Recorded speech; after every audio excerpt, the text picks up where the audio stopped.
We have explained about electric flux, Gauss law in electrostatics, and some problems or examples to understand Gauss law.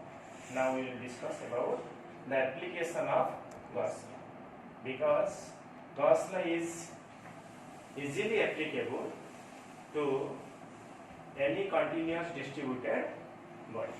Any continuous distributed body. Suppose we are interested to find electric field due to a linear charge distribution, due to a surface charge distribution, due to a volume charge distribution, where we cannot apply Coulomb's law. Okay. So first application you write electric field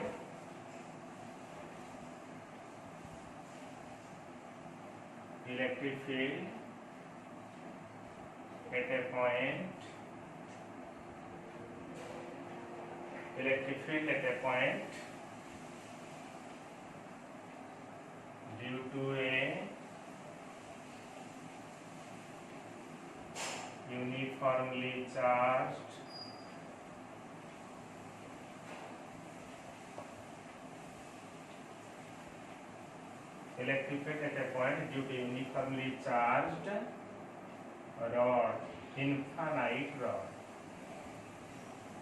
infinite rod or line charge.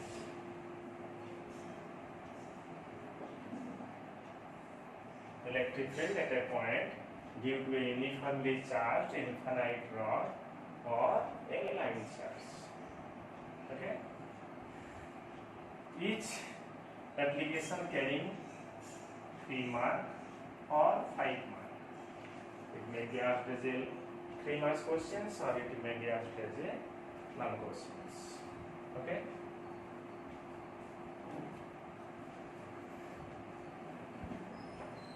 You see, suppose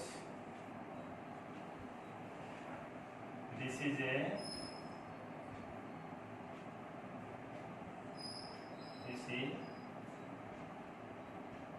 consider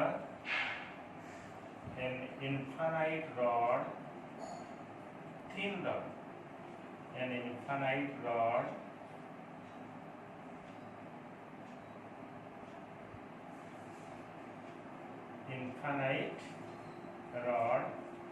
of linear charge density lambda. That is charge per unit length is lambda. Okay. Consider an uniformly charged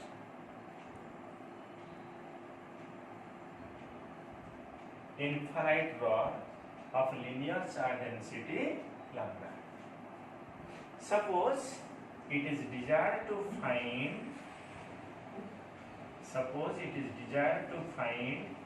at a point P which is at a distance R from it. Okay. Suppose it is desired to find electric field intensity at a point P which is at a distance R. Then how can we apply Gauss law? First, you have to imagine a Gaussian surface, not there, surrounding the linear charge, not there. So you draw an imaginary cylinder.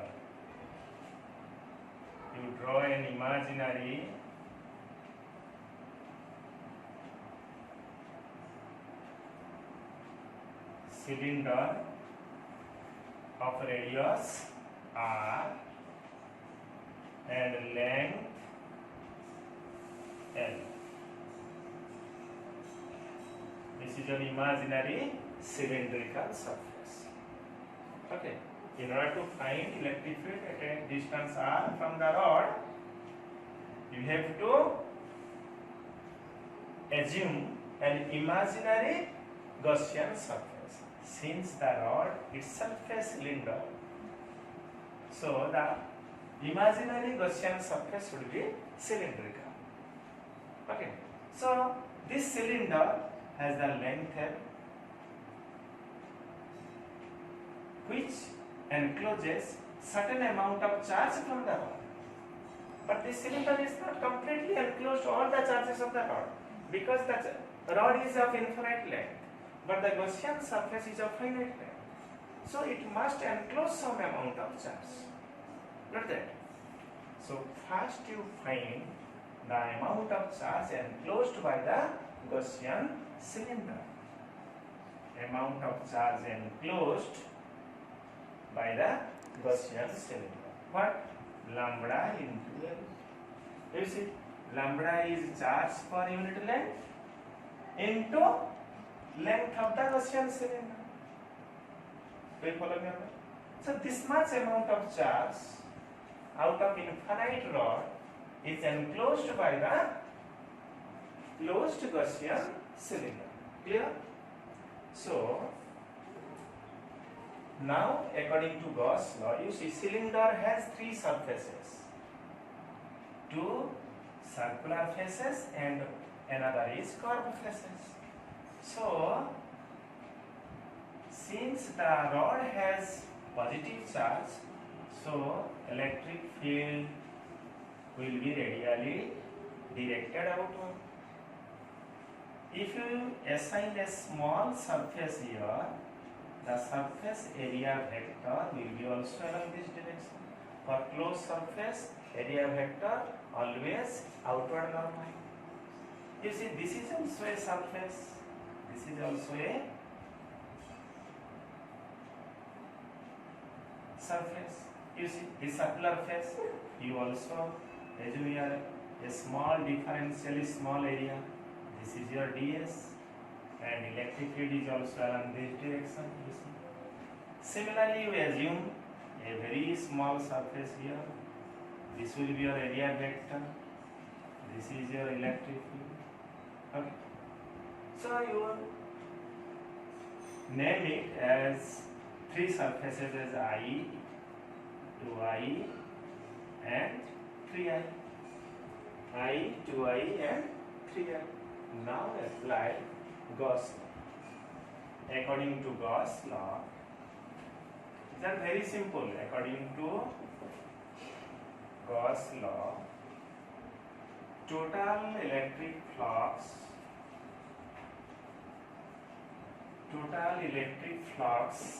linked with imaginary Gaussian cylinder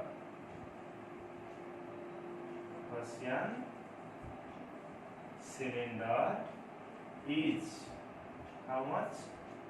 You see, E dot ds, closed integral of electric field over the surfaces, is equivalent to Q enclosed by epsilon naught. Okay? So you see, this is a closed integral. Since our Gaussian surface, imaginary Gaussian surface is a cylinder which is a closed surface. That is why here the sign is closed integral. This closed integral can be split into three open integral. Since it has three surfaces, so you split it into three open integral. You see, E dot ds surfaces, E dot ds surface 2, E dot ds integration over E dot ds surface 3. Do you follow me?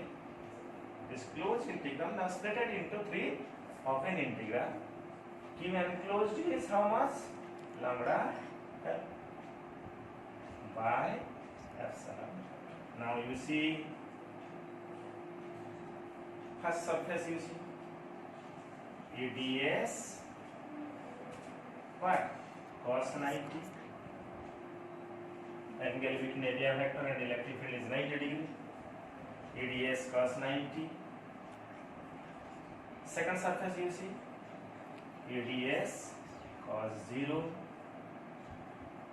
Okay, here E vector ds vector parallel. For third surface again you see, EDS cos 90%. You see, though the cylinder is a closed surface having three open surfaces, but flux linked with two surfaces is 0. Only flux linked with curved surfaces. No flux is linked with circular faces. Okay, is equivalent to what? Lambda L by epsilon. Okay, so this is 0, this is 0, this radius was 0. So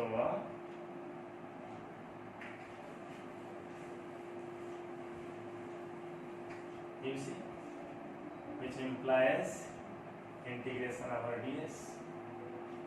Magnitude of electric field is constant at any point on the curved surface of the cylinder. So it is constant, it is taken outside. Is equivalent to lambda L by epsilon. Okay. So it will be how much? S equal to lambda L by epsilon. S is what? The surface area of cylinder. That is curved surface area. Area of curved surface of the cylinder. What is the surface area of the cylinder? What is the surface area of cylindrical curved surface? 2 pi r into L. 2 pi r into L. So E 2 pi r into L.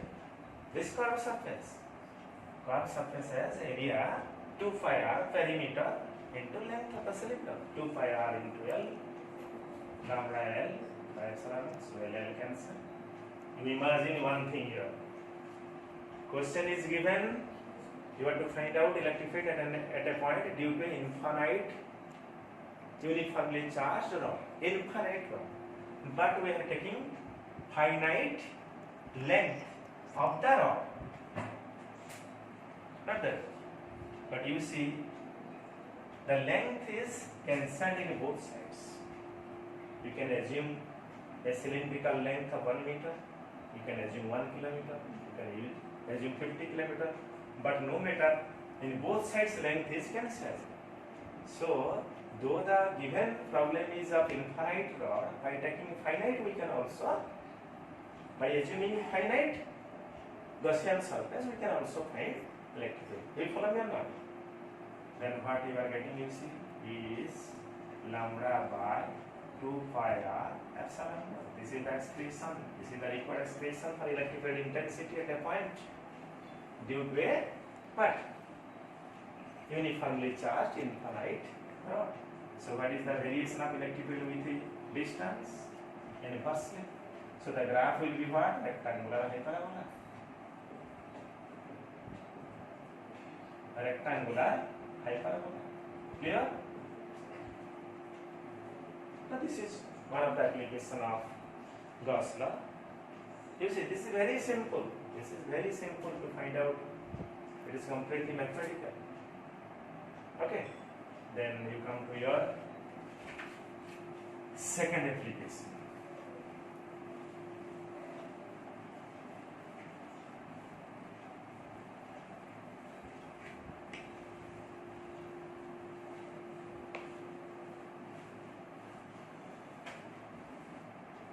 Second application,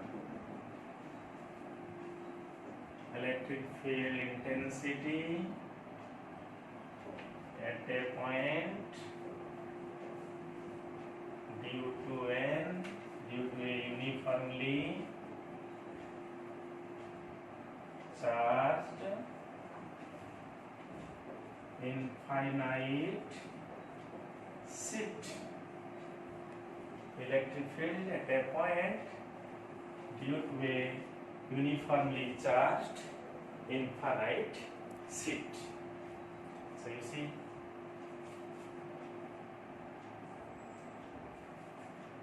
consider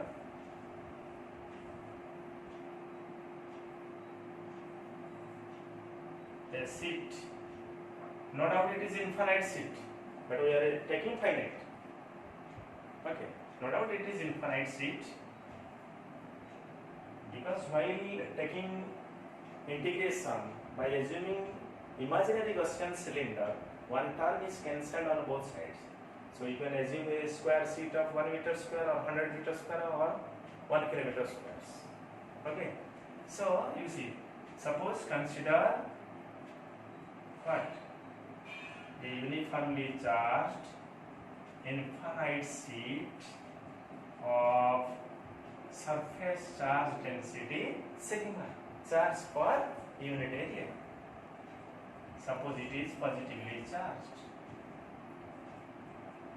Suppose it is positively charged. You see?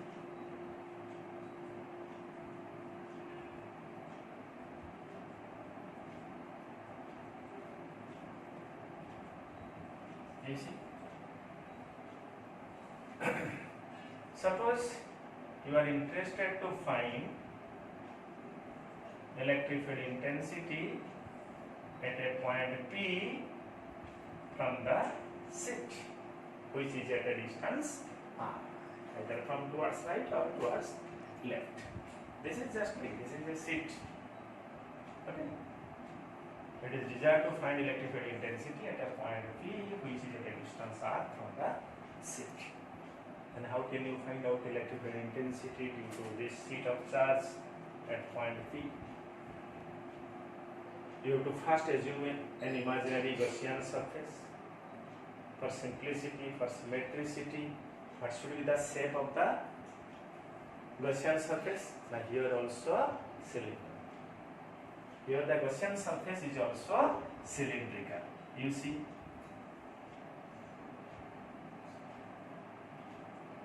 You insert, you see, you insert a cylinder,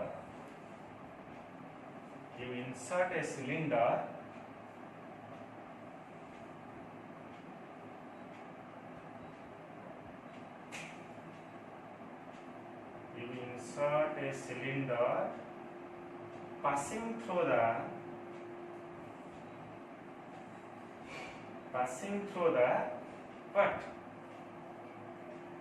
Sheet.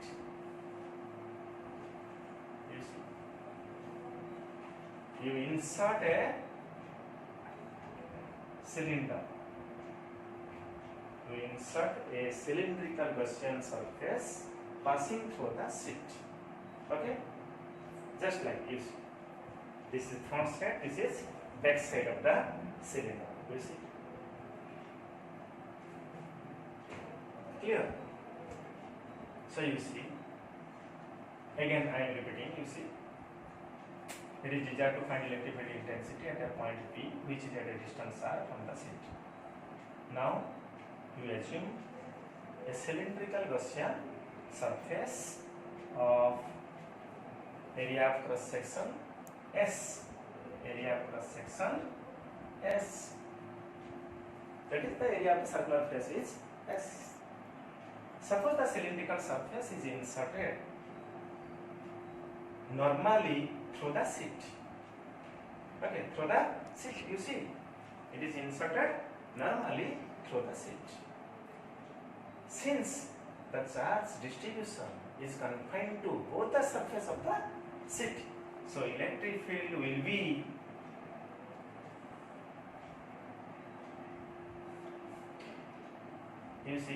so electric field will be directed radially outward from the sheet to both sides. Not that. Sheet has, you see, this sheet has charge distribution on its both sides. So electric field will be radially outward towards right as well as towards what? Left. Do you follow me? So you see. Then you see. So we have to find first what? How much amount of charge from the sheet is enclosed by the Gaussian cylinder. How much amount of charge, you see, this is your cylindrical surface of S area passing through the sheet. So this amount of charge, you see, this amount of charge is enclosed by the imaginary Gaussian cylinder. All the charges are outside of the cylinder, but only this much of charge is enclosed by the Gaussian cylinder. So first you have to write what? Charge enclosed by the cylinder, Gaussian cylinder, is how much? Sigma s. Sigma is charge per unit area of the sheet. This much area has how much charge? Per unit area, charge is sigma. S area has how much amount of charge? So sigma is charge enclosed by this. Okay? Then you see this cylinder has also three surfaces. You name it. Suppose this is I, this is 2I, and this is 3I. You assign here a very small differential small area. It is radially outward, becomes parallel to electric field. Here also you assume a very small surface, differentially small surface. On the surface 2, on the curved surface, you also assume a differentially small area, suppose here ds. You see, this is perpendicular to this.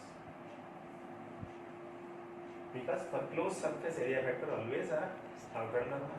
You see, here flux will be linked with two circular faces of the cylinder, but no flux is linked with the curved surface. You compare it with before, where no flux is linked with circular faces, but only flux linked with curved surfaces. But here, the reverse.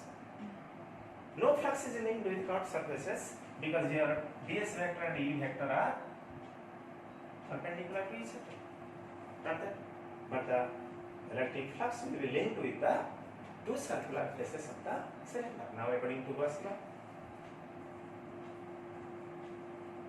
Now according to what? Gauss law. Now according to Gauss law, total electric flux linked with the Gaussian cylinder, is 1 by epsilon naught times the charge enclosed by the closed surface. Now this closed integral can again be divided into three open integral. So you see EDS, or first surface you see EDS cos 0 open integral. Just I am omitting one step. E dot EDS cos 0, because your E and ds are parallel. So EDS cos 0 for this surface. Then what about for curved surface? EDS cos 90 for second surface. Not that. EDS cos 90 for second surface. Then again EDS cos 0 for third surfaces. Here also electric field and ds vector both are parallel. Not that. Which is equivalent to sigma s by epsilon. Charge enclosed is sigma s by epsilon. So in this case you see this is cancelled. This becomes 0. Okay? So you see this is your EDS cos 0, this is also EDS cos 0. So it will be 2 times of EDS. Okay? Sigma s by epsilon or 2 EDS sigma s by epsilon. Okay? So what you are getting 2 ES equal to sigma s by epsilon naught. You see here S and cancel.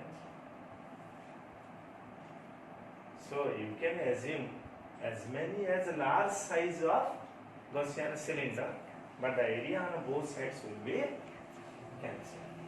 So no doubt the sheet is infinitely large, but we are always assuming some portion of it. There is no harm because you see S is cancelled. Then what you are getting, you see, is what? Sigma by 2 epsilon naught. electric field intensity at a point due to a uniformly charged infinite sheet is sigma by 2 epsilon naught. You see, this is independent of R. This is independent of R, but that means electric field due to a sheet at a point is independent of distance. Independent of distance. That means, but it is applicable to small distance, comparable to some atomic radius, up to some distance. Okay. So, if you draw the graph, what will be happen? Just like it is constant, not that. It is what? Constant. So it will be parallel to this axis. Clear? It is constant. It is independent of R. Clear? Up to some atomic radius, some extent. Okay. Then, so this is our. Then you see, in this case, we can also deal some cases also. Okay. You see, suppose case 1, and this is what? Case 2. Suppose you see, you assume 2 sheets, identical sheets. Yes. Suppose it has surface density plus sigma 1, it has plus sigma 2. Okay? 2 sheets. We are interested to find electric field at these 3 points, A, B, C. You see? This is positive charge. This is E1. This is also positive charge. The electric field due to this sheet at this point also be along this direction. So what about your E1? E1 plus E2, that is sigma 1 by 2 epsilon naught, sigma 2 by 2 epsilon naught. So it is sigma 1 plus sigma 2 by 2 epsilon. Do you follow me? Similarly, at C point is also like this. Not that. EC will be the same. Sigma 1 plus sigma 2 by 2 epsilon. Magnitude of electric field. Magnitude of electric field. Okay? So you see, what about the B? Due to this distribution, electric field will be along this direction. And due to this distribution, electric field will be along this direction. Let sigma 1 greater than sigma 2. Then what will be the EB? E1 minus E2. If sigma 1 greater than sigma 2, E1 will be greater than E2. So E1 minus E2. So sigma 1 minus sigma 2 by 2 epsilon. What about if sigma 1 equal to sigma 2? It will be 0. If sigma 1 equal to sigma 2. Not that. If sigma 1 equal to sigma 2, then it will be 0. No field in between them. And it will be how much? 2 sigma. So it will be sigma by epsilon. Sigma, sigma. 2 sigma by 2 epsilon. So sigma by epsilon. This will be also what? Sigma by epsilon naught. Okay. If sigma 1 equal to sigma 2. Here also. If sigma 1 equal to sigma 2. Clear? Then what about case 2? You see? We similarly assume 2 sheets, but of unlike in nature. Suppose this is plus sigma 1, this is minus sigma 2. One has positively charged distribution and another has negative charge distribution. Okay? So what about again you find out electric field at these 3 points. Okay? Here due to this charge electric field will be along this direction, let it be 1. Due to minus charge, electric field will be along this direction. Got that? But here you see, due to this charge, electric field will be along this direction. Due to minus charge, electric field will be also along the same direction. Here what about here? Due to this distribution, it will be E2. Due to this distribution, it will be what? E1. So what about here? EA? Sigma 1 minus sigma 2 by 2 epsilon. It is sigma 1 by 2 epsilon naught. It is sigma 2 by 2 epsilon naught. So it is sigma 1 minus. But in this case, what will happen? What will happen? EB equal to sigma 1 plus sigma 2 by 2 epsilon naught. Here also you see, EC is E1 minus E2. That is what? Sigma 1 minus sigma 2 by 2 epsilon. Again you see, if sigma 1 equal to sigma 2, it will be 0. EA will be 0, EC will be 0, but this will be sigma by epsilon naught. This will be what? Sigma by epsilon naught. This will be 0, this will be 0, if what? Sigma 1 equal to sigma 2 equal to sigma. Clear? So these are the two cases. Okay? In next class, we will also continue the other applications. Okay?